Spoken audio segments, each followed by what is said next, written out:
અને આઈથી ચેકો મારેલો અને આઈથી ચેકો મારેલો અને ભૂણા જેવી દાઢી રાખીને આટા મારતો અને ભૂણા જેવા વાળ તાલી મારતો હોય ને અને ફેશન માં આટા મારતો હોય અને રોજ મારી દીકરીને બગીચે લઈ જતો હોય ને એને જ દેવી।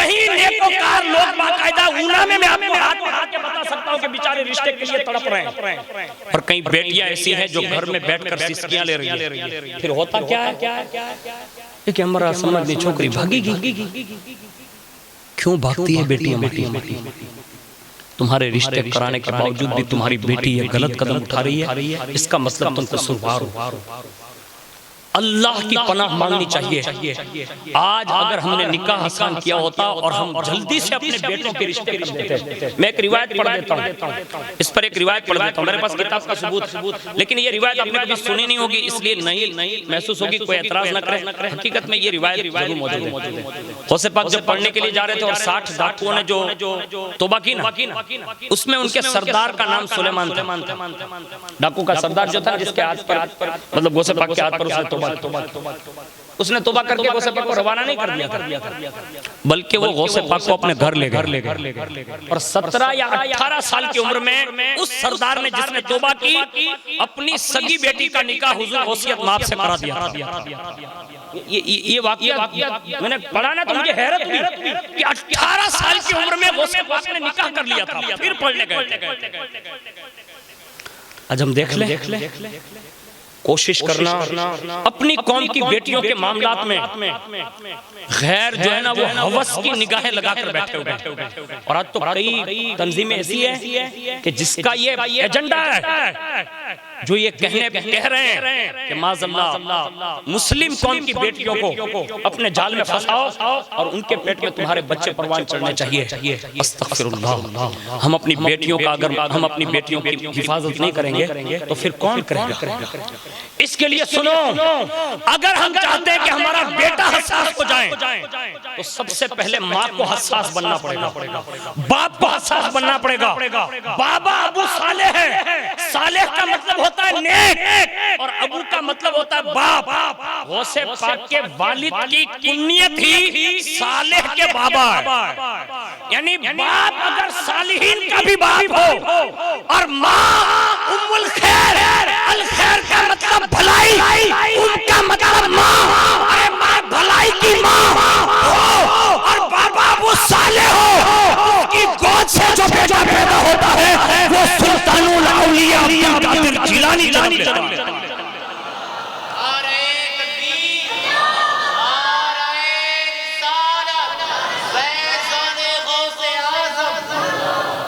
آج ہمارے یہاں حال یہ ہے کہ باپ بھی نمازی نہیں، ماں بھی نمازی نہیں، اور خواب کیا دیکھ رہے ہیں معلوم ہے کہ میرا بیٹا بھی جنید بغدادی جیسا بنے. ایسے نہیں ہوتا یار، بڑا مشکل ہے. اس میں نے 5 چیزوں کو دیکھا کم و بیش. 5 چیزیں اگر کسی کو میسر آ جائے نا تو یہ چیزیں بڑی آسان ہیں. یا تو ماں باپ نیک ہو، یا ماں باپ جس استاد کے حوالے کر دیں، یعنی سر کے حوالے کر دیں، وہ کم از کم نیک ہو جس کی تربیت کر رہا ہو. یا کم از کم جب وہ بڑا ہو کر کسی پیر کی سنگت اختیار کر لیں اور وہ نیکوکار ہو.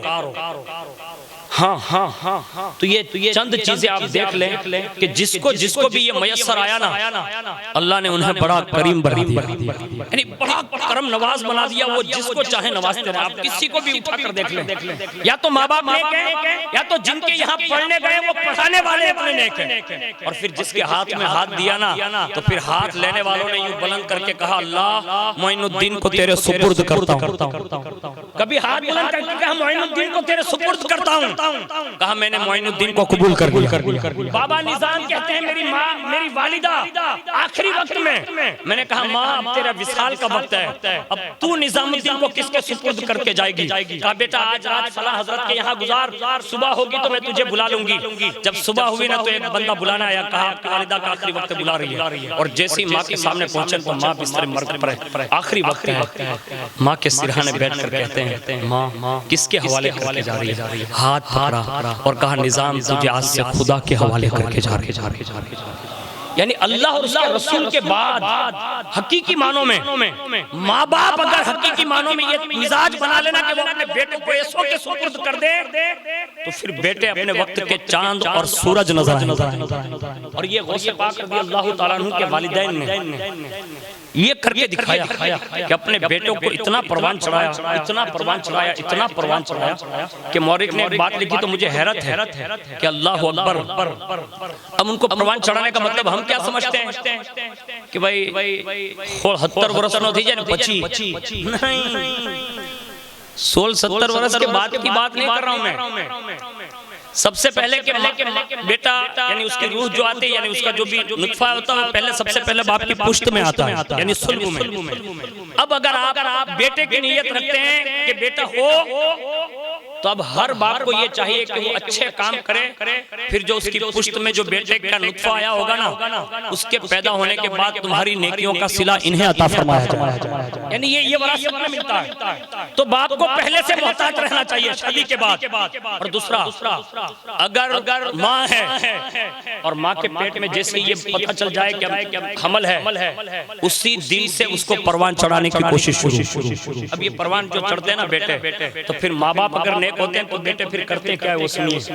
غوث پاک کی والدہ بیان فرماتی ہے کہ جب شیخ عبد القادر جیلانی میرے پیٹ میں تشریف لے آئے نا، تو میں اکثر سنا کرتی تھی کہ جیسے کوئی اللہ کا ذکر کر رہا ہے، اور میں آگے پیچھے دائیں بائیں دکھتی نا تو مجھے غیب سے آواز آتی، کہا ام الخیر فاطمہ ادھر ادھر نہ دیکھا کرے، یہ میرا محبوب بندہ مجھے تمہارے پیٹ میں یاد کر رہا ہے۔ یعنی اس شان سے حضور وصیت مآب رضی اللہ تعالیٰ عنہ نے ماں کے پیٹ میں ذکر کیا۔ آپ کی والدہ آپ کے ولادت کے وہ ایام جو حمل کے ایام ہیں اس کے بارے میں فرماتی ہیں کہ مجھے ایک مرتبہ جو ہے باغ میں جانا ہوا، اور جیسے میں باغ میں گئی اور سیب کے درخت کو لے کے توڑنے لگی، قریب تھا کہ میں سیب توڑ لیتی، یعنی بالکل ہاتھ قریب تھا اور میں اونچائی پر وہاں چڑھ چکی تھی، لیکن آپ فرماتی ہیں کہ اسی وقت مجھے درد محسوس ہوا، اور درد ہوتے ہی میں اس چوکی پر سے نیچے تشریف لائے۔ اور اس کے بعد آپ فرماتی ہیں کہ اس شکم میں درد ہونے کی بات جو مجھے اس وقت تو یاد تھی کہ شکم میں درد ہوا، لیکن پتہ نہیں تھا کہ آخر یہ ہوا کیا۔ لیکن غوث پاک کے بارے میں وہ خود فرماتی ہیں کہ جب آپ تشریف لے آئے دنیا میں اور جب ناخن کاٹنے لگے نا غوث پاک کے، تو غوث پاک رضی اللہ تعالیٰ عنہ نے عریضہ پیش کیا، کہا ماں، کہا اسی ناخن کو کاٹ رہی ہے جس ناخن کے ذریعے میں نے آپ کو پیٹ میں تھوڑی سی حرکت دے دی تھی، یعنی تکلیف دے دی تھی، ماں میں معذرت چاہتا ہوں۔ کہا بیٹا وہ کیسے؟ کہا ماں یاد ہے فلاں دن بغیچے میں تھی؟ کہا ہاں۔ کہا اس باغ کے اندر سیب توڑنے کے لیے آپ اپنی سہیلیوں کے ساتھ موجود تھی؟ کہا ہاں۔ کہا نانا کے اس باغ میں جہاں آپ سیب لینے کے لیے ہاتھ بڑھا رہے تھے نا؟ کہا ہاں۔ کہا میں آپ کے پیٹ کے اندر سے دیکھ رہا تھا کہ اس سیب کے پیچھے ایک سانپ بیٹھا ہوا، اور میں نے اسے دیکھ لیا تھا، آپ دیکھ نہیں پا رہی تھی۔ اب میں نے سوچا اگر میں پیٹ میں یہ ناخن نہ چباؤں تو کہیں وہ سانپ آپ کو ڈس نہ لے، اس لیے ماں میں نے یہ ناخن آپ کے پیٹ میں چبو کر آپ کی جان کی حفاظت فرمائی۔ یعنی ماں اگر نیک ہو تو بیٹا ایسے ہی پیٹ میں پروان چڑھتا ہے۔ آگے بیان کرتی ہیں کہ حضور غوث پاک رضی اللہ تعالیٰ عنہ کو اللہ نے یہ بھی قوت عطا فرمائی تھی۔ ماں کے پیٹ میں ایک مرتبہ مانگنے والا دروازے پر آیا، غوث پاک کے دروازے پر، یعنی آپ کی والدہ کے دروازے پر، اور جیسے وہ بندہ آیا تو حضور غوث پاک رضی اللہ تعالیٰ عنہ کی والدہ نے فوراً دروازے کے آڑ سے اسے دے دیا، اور جیسے وہ دینا تھا نا تو دیتے ہی اس مانگنے والے کی ایک نظر آپ کے مبارک ہاتھ پر پڑ گئی، اور جیسے آپ کے مبارک ہاتھ پر نظر پڑی تو اس نے دروازے کی آڑ سے دیکھا کہ گھر میں کوئی نہیں ہے، تنہا تنہا سیدہ ام الخیر فاطمہ ہے۔ تو اس بدبخت سائل نے کوشش یہ کی کہ معاذ اللہ وہ برا ارادہ کر کے اندر قدم بڑھانے لگا، اور آپ فرماتی ہیں آپ کی والدہ کہ جیسے وہ قدم بڑھاتے ہوئے بالکل میرے حجرے کے اندر آ گیا، اور اس نے دیکھا کہ میں بالکل تنہا ہوں، تو میں نے دیوار کی اوٹ لے لی، یعنی میں نے اپنے آپ کو محفوظ کر لیا۔ اور آپ فرماتی ہیں کہ ابھی وہ قدم بڑھا ہی رہا تھا آہستہ آہستہ، اتنے میں نے کیا دیکھا کہ میرے گھر کے صحن کے اندر سے ایک غضبناک شیر آیا، اور اس نے ایک ہی پنجے میں اس بدبخت سائل کو وہی چیر کر پھاڑ کر یعنی والدہ ماجدہ پر یہ بدبخت سائل نے جو ارادہ کیا نا، اسی وقت شیر آیا اور اس نے پھاڑ کر رکھ دیا. آپ نے اللہ کا شکر ادا کیا. اب بظاہر تو شیر ہی تھا، لیکن جب غوث پاک دنیا میں تشریف لے آئے تو ایک دن ماں سے 7 سال کی عمر میں گفتگو کرتے کرتے کہتے ماں کہا آپ کو یاد ہے؟ کہا کیا؟ کہا ایک بار میں نے ایک بار اور آپ کی جان کی حفاظت فرمائی تھی. کہا بیٹا وہ کیسے؟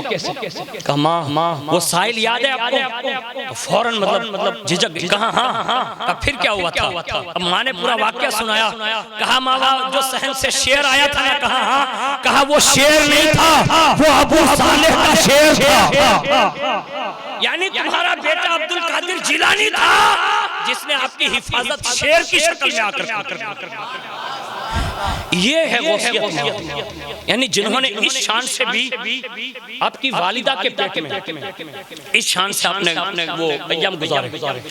اور دوسری بات یہ ہے کہ اللہ اکبر، روایتوں میں یہ بات ملتی ہے، آپ سن کے شاید حیرت کریں گے کہ جب آپ کی ولادت کا بالکل وقت قریب آنے لگا تو ایک روایت میں لکھا ہے کہ حضور غوث پاک کے والد اور حضرت ام الخیر فاطمہ کے معاملے میں اللہ کے پیارے حبیب صلی اللہ علیہ وسلم نے خود آ کر اپنے شہزادے اور اپنی شہزادی کو بشارت دی، اور بشارت دیتے ہوئے یوں ارشاد فرمایا یا ولدی ابا صالح اعطاک اللہ ابنا صالحا وہو ولدی ومحبوبی ومحبوب اللہ تعالی وسیکون لہ شان عظیم فی الاولیاء والاقطاب کشان بین الانبیاء والمرسلین فی الدنیا والآخرہ.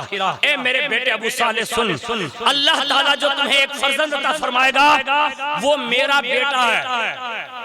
حضور نے فرمایا وہ میرا بیٹا ہے اور میرا بھی اور اللہ کا محبوب بھی ہے، اور عنقریب اولیاء کی لسٹ میں اس کی شان ایسے ہی ہوگی جیسے میں انبیاء کے درمیان ہوں. یعنی ان کا رتبہ اولیاء میں ایسے ہی ہوگا جیسا انبیاء میں میرا رتبہ ہے.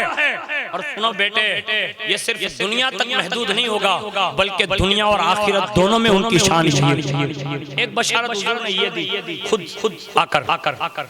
اور حضور کے ساتھ میں کون لوگ تھے؟ راوی نے لکھا ہے اکثر صحابہ کی بڑی جماعت حاضر تھی اور تمام ائمہ اہل بیت حضور کے ساتھ میں، اور سب نے آ کر اور اولیاء کرام کی ایک بہت بڑی جماعت موجود تھی اور ان کی حاضری میں حضور نے یہ بشارت دی. دوسری بشارت سنیے، حضرت ابو صالح موسیٰ جنگی دوست فرماتے ہیں کہ حضور کے ساتھ انبیاء کرام کی جماعت الگ سے آئی اور انہوں نے مجھے بشارت دی انبیاء کرام کی جماعت نے کہ تمام اولیاء میں تمہارے فرزند کا معاملہ یہ ہوگا کہ ہر ولی اپنے اپنے زمانے کا ہو، چاہے بعد میں آنے والا ہو، چاہے پہلے گزر چکا ہو. کہا ہاں. کہا اگر وہ عالم برزخ میں بھی ہو یا عالم ارواح میں یا عالم مشاہدات میں، وہ ولی کہیں بھی رہے گا لیکن وہ تمہارے بیٹے کا فرما بردار ہوگا. یعنی انبیاء نے یہ کہا کہ تمہارا بیٹا وہ ہوگا کہ سب اس کے مطیع اور فرما بردار ہوں گے، اور ہر ولی تمہارے بیٹے کے لیے اپنی گردن کھم کر دیں.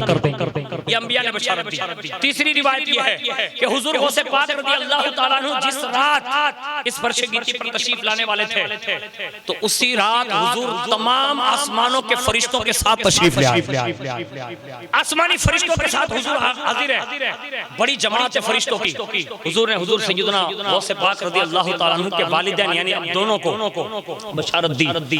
فرمایا سنو اولین و آخرین تمہارے فرزند شیخ عبد القادر جیلانی کے حکم کے تحت ہوں گے. ان کا قدم تمام اولیاء کی گردن پر ہوگا اور جو ان کا نافرمان ہوگا وہ اللہ تعالیٰ کی بارگاہ سے نامقبول اور مردود قرار دے دیا. یہ بشارت حضور نے فرشتوں کی جماعت کے ساتھ دی. اور جس رات حضور غوثیت مآب رضی اللہ تعالیٰ عنہ کی ولادت پاک ہوئی تو اللہ نے حضور غوث پاک کی ولادت کی برکت یہ عطا فرمائی کہ پورے شہر جیلان میں جتنے بھی حاملہ عورتیں تھیں اور ان کے یہاں جو ولادتیں ہوئی بچوں کی، تو روایتوں میں لکھا ہے کہ اللہ نے سب کو بیٹے عطا فرمائے اور اس کی تعداد مختلف روایتوں کے تحت آخر میں یہ لکھا ہے کہ کم و بیش 1100 وہ بچے پیدا ہوئے اور غوث پاک کی ولادت کے صدقے میں اللہ نے 1100 کے 1100 کو ولایت عطا فرمائی.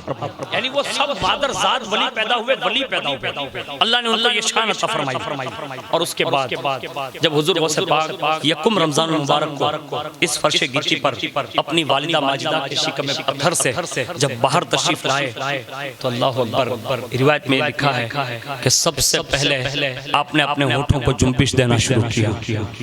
اور اس وقت حضور غوث پاک نے جو لفظ استعمال فرمائے یعنی آتے ہی وہ یہ تھے، اللہ اللہ اللہ اللہ. یعنی غوث پاک نے آ کر سب سے پہلے لفظ اللہ یہ ذکر کیا. اس لیے آپ کا تاریخی نام عاشق ہے. یعنی ابھی دنیا میں آئے ہیں اور تاریخی نام ہی عاشق ہے. اور یہ وہ عشق کا سمندر ہے.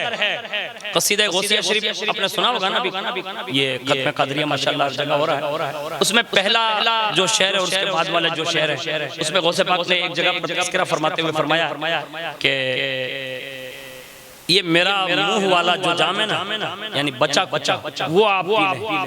یعنی اقطابوں کو یہ کہا جا رہا، اوتادوں کو یہ کہا جا رہا، بڑے بڑے اولیاء کو. یعنی غوث پاک پی لے اس کے بعد انہیں میسر ہوتا ہے.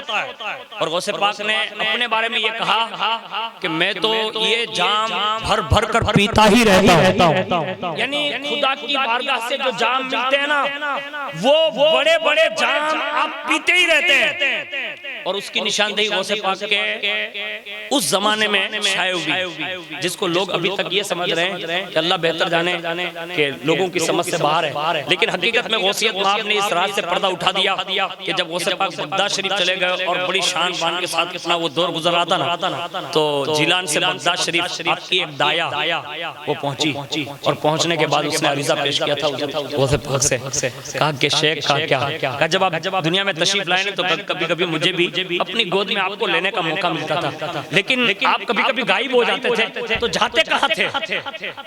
غوث پاک نے فرمایا کہ مائی اس وقت میں بچپنے میں تھا، یعنی دودھ پینے کا زمانہ تھا.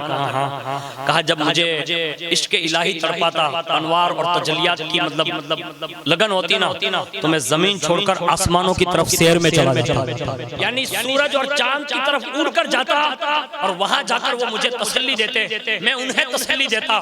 اس شان سے غوث پاک بچپن سے اس بلندی کی جانب جاتے. جب دایا نے یہ سنایا نا، کہا بچپن میں دایا نے سنا کہ بچپن میں یہ حالت تھی تو کہا شیخ ایک بات عرض کروں. کہا کیا؟ کہا اگر آپ اجازت دیں تو میں یہ سوال کروں. کہا فرمائیں. کہا ابھی کیا حال ہے؟ یعنی وہ تو بچپنا تھا جس میں آپ آسمان تک جاتے تھے، چاند اور سورج کے تحت پہنچ جاتے تھے، ابھی کیا حالات ہے؟ اس وقت غوث پاک نے فرمایا مائی اس وقت مجھے وہاں تک جانا پڑتا تھا. کہا اب تیرے عبد القادر کی شان یہ ہے کہ سورج اس وقت تک نکلتا نہیں جب تک کہ میری اجازت نہیں لے لیتا. چاند کسی بھی مہینے کا ہو اس وقت تک نہیں نکلتا جب تک کہ میری بارگاہ میں وہ حاضری نہیں لے لیتا. یہاں تک فرمایا کوئی مہینہ، کوئی ہفتہ، کوئی سال اور کوئی موسم بغیر میری اجازت کے وہ نمودار ہی نہیں ہو سکتا. اور جب وہ میرے پاس آتے ہیں اجازت دیتے ہیں، پھر میں انہیں اجازت دیتا ہوں اور اس کے بعد نمودار ہوتے ہیں. پھر کہا مائی یہ تو چاند و سورج کی بات تو نے سن لی نا. کہا ہاں. کہا انوار الہی کے کچھ تجلیات کی وہ برسات ایسی ہے کہ سینکڑوں دھارے آج شیخ عبد القادر جیلانی کے سینے پر گرتے ہیں، لیکن وہ ساروں کو شوق سے پیتا ہی چلا جاتا ہے. مجھے کبھی بھی یہ بوجھ محسوس نہ ہوئے. یعنی عشق الہی میں اس حد تک اللہ نے آپ کو بلند رتبہ بنایا تھا. اور یہ ساری برکتیں ائمہ اہل بیت سے لے کر پنجتر پاک سے لے کر یہ سلسلہ وار سارا فیضان اللہ نے غوث پاک کو دے کر اس فرش گیتی پر بھیجا. میں نے آج بچپن کے چند واقعات آپ کے سامنے، ولادت سے پہلے کے بھی اور ولادت کے بعد کے بھی چند واقعات آپ کے سامنے عرض کیے. اللہ تعالیٰ سے دعا کریں کہ اللہ تبارک و تعالیٰ حضور غوثیت مآب کے بچپنے کی خیرات اللہ ہم سب کی اولادوں کو نصیب فرمائے. فرمائیں، ہم سب کو بھی نصیب فرمائیں۔ غوث پاک کے والدین کی برکتیں اللہ ہم سب کے والدین کو نصیب فرمائیں، بالخصوص عالم اسلام میں جہاں کہیں بھی سنی صحیح العقیدہ مسلمان حضور غوثیت مآب رضی اللہ تعالیٰ عنہ کے غلام پوچھ رہے ہیں، میرے کریم غوث پاک کے صدقے میں ہم سب کی جان مال عزت آبرو ایمان اور عقیدے کی حفاظت فرما، اور دونوں جہان میں ہم سب کو بھلائی اور سرخ روئی سے مالا مال فرما۔ اے میرے کریم جب دنیا میں رہیں تو قادری کر، قادری رکھ، قادریوں میں اٹھا، قدر عبدالقادر قدرت نما کے واسطے، اور دو جہاں میں خادم آل رسول اللہ کر حضرت آل رسول مقتدیٰ کے واسطے، آمین برحمتک یا ارحم الراحمین۔ السلام علیکم۔